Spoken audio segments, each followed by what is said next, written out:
Hi అండి. ఈరోజు మనం చాలా మందికి కొంచెం కష్టంగా అనిపించే ఒక లాజిక్ పజిల్ని చాలా అంటే చాలా సింపుల్గా ఎలా సాల్వ్ చేయాలో చూద్దాం. అదే డైరెక్షన్ సెన్స్. ఈ డైరెక్షన్స్కి సంబంధించిన ప్రశ్నలు చూడగానే ఎప్పుడైనా కొంచెం కన్ఫ్యూజింగ్గా అనిపించిందా? అయితే అస్సలు కంగారు పడకండి. దీని వెనుక ఉన్న ఒకే ఒక చిన్న టెక్నిక్ అర్థం చేసుకుంటే చాలు, ఎంత కష్టమైన పజిల్నైనా చాలా ఈజీగా సాల్వ్ చేసేయొచ్చు. నిజానికి డైరెక్షన్ సెన్స్ అంటే ఏంటో తెలుసా? మనస్సులోనే ఒక మ్యాప్ని గీసుకోవడం లాంటిది. ప్రశ్నలో ఇచ్చిన కదలికల్ని ఒక బొమ్మలాగా పేపర్ మీద గీసుకోవటమే దీనిలో ఉన్న అసలు సీక్రెట్. సరే, మరి ఆలస్యమెందుకు? ఈ మ్యాప్ ఎలా గీయాలో చూసేద్దాం. దానికోసం ముందుగా మనకు తెలియాల్సిన బేసిక్ విషయాలతో మొదలు పెడదాం. మనందరికీ తెలిసిందే, 4 ప్రధాన దిశలుంటాయి. అవే ఉత్తరం, దక్షిణం, తూర్పు ఇంకా పడమర.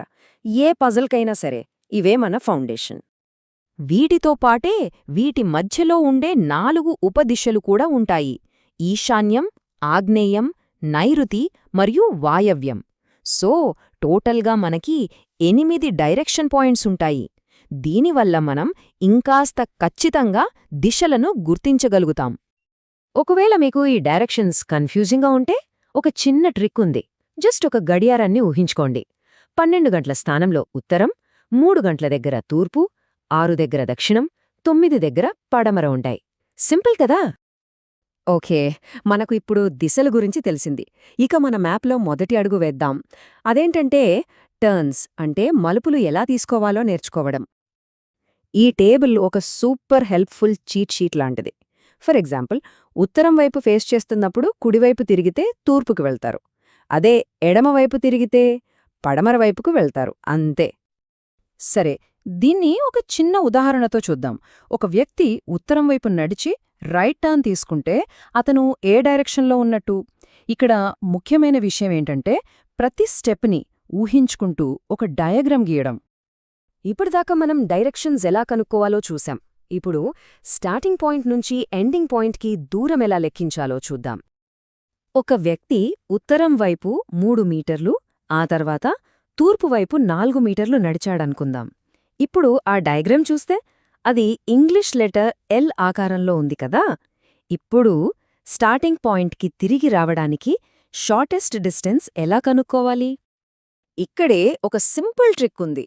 ఈ ఎల్ ఆకారం ఒక రైట్ యాంగిల్డ్ ట్రయాంగిల్ని, అంటే లంబకోణ త్రిభుజాన్ని ఏర్పరుస్తుంది. కాబట్టి మనం పైథాగరస్ సిద్ధాంతం అనే ఒక సింపుల్ మ్యాథ్ ఫార్ములా ఉపయోగించి అతి తక్కువ దూరాన్ని ఈజీగా కనుక్కోవచ్చు.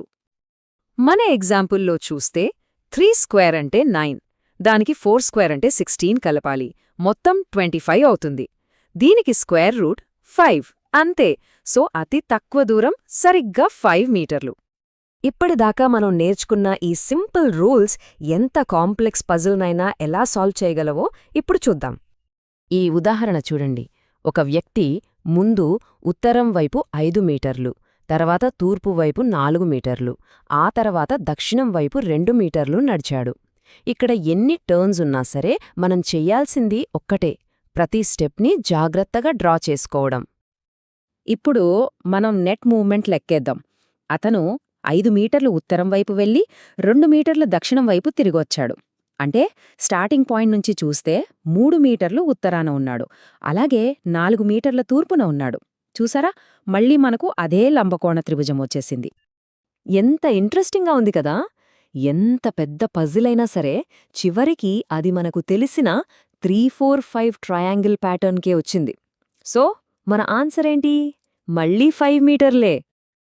సరే, ఫైనల్గా ఈ పజిల్స్ని ఈజీగా సాల్వ్ చేయడానికి మనం గుర్తుపెట్టుకోవాల్సిన మెయిన్ పాయింట్స్ ఏంటో ఒకసారి చూద్దాం.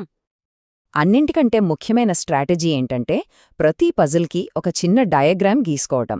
జస్ట్ మైండ్లో ఊహించుకోవడం కంటే పేపర్ మీద గీస్తే చాలా క్లారిటీ వస్తుంది. ఒక్క విషయం గుర్తుపెట్టుకోండి, ఈ పజిల్స్ అంటే ఏదో పెద్ద కాంప్లెక్స్ లాజిక్ కాదు.